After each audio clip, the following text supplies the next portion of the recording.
प्यारे बच्चों, आज हम आपको सुनाएंगे एक बहुत ही प्यारी कहानी। जंगल में एक बहुत ही प्यारा रीछ रहता था। रीछ की खरगोश से बहुत ही अच्छी दोस्ती थी। खरगोश, जो कि रीछ का बहुत अच्छा दोस्त था, उससे मिलने के लिए जाने लगा। खरगोश और रीछ ने मिलने के बाद फैसला किया कि क्यों ना आज थोड़ी मस्ती हो जाए। जंगल की सैर को चलते हैं, थोड़ा एडवेंचर हो जाए। दोनों ने ही सैर की हामी भरी और जंगल की तरफ चल पड़े। रीछ और खरगोश ऐसी जगह जाना चाहते थे जहाँ वो पहले ना गए हों। चलते चलते जंगल बहुत घना हो गया। वो किसी ऐसी जगह पर गए जहाँ मालूम होता था कि यहाँ कोई जानवर नहीं रहता। देखते ही देखते वो जंगल के ऐसे हिस्से में दाखिल हुए जहाँ बहुत खामोशी थी। वहाँ पहुँचकर रीछ और खरगोश थोड़ी देर के लिए घबरा गए, लेकिन उन्होंने अपना सफ़र जारी रखा। देखते ही देखते वो लोग एक नदी के किनारे पहुँचे।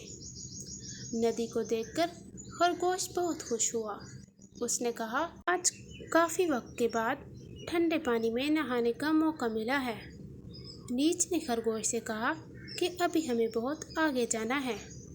उन दोनों ने अपना सफ़र दोबारा शुरू किया और वो दोनों चट्टानों की तरफ बढ़ने लगे। देखते ही देखते वो दोनों एक गुफा में दाखिल हुए। उन दोनों को महसूस हुआ जैसे कोई उनका पीछा कर रहा हो।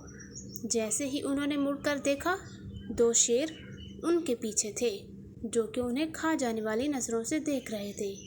खरगोश ने बहुत तेज़ी से इधर उधर देखा और उसको एक गुफा नज़र आई। उसने रीछ से कहा कि जल्दी से इस गुफा में दाखिल हो जाओ। दोनों उस गुफा में दाखिल हुए। रीछ ने फ़ौरन ही एक बड़ा पत्थर रख कर गार का सुराख बंद कर दिया। दोनों ही शेर काफ़ी वक्त तक रीछ का इंतज़ार करते रहे, लेकिन वो दोनों अंदर महफूज थे। बहुत सी देर के बाद दोनों शेर वहाँ से चले गए। खरगोश और रीछ दोनों गुफा से बाहर आए। वापस जाने तक शाम हो चुकी थी। सूरज ग़रूब हो चुका था। वो दोनों अपने अपने घर चले गए। अगली सुबह दोनों ने सोचा कि क्यों न मिलकर कल की सैर के बारे में बात की जाए। दोनों दोस्तों ने एक दूसरे से बात की और कहा, सैर तो बहुत अच्छी थी, लेकिन उसमें हमारी जान जाने का ख़तरा था। प्यारे बच्चों, इस कहानी से हमें सबक मिलता है कि हमें कोई भी ऐसा काम नहीं करना चाहिए जिससे हमें कोई ख़तरा हो या फिर जिससे हमें कोई नुकसान हो।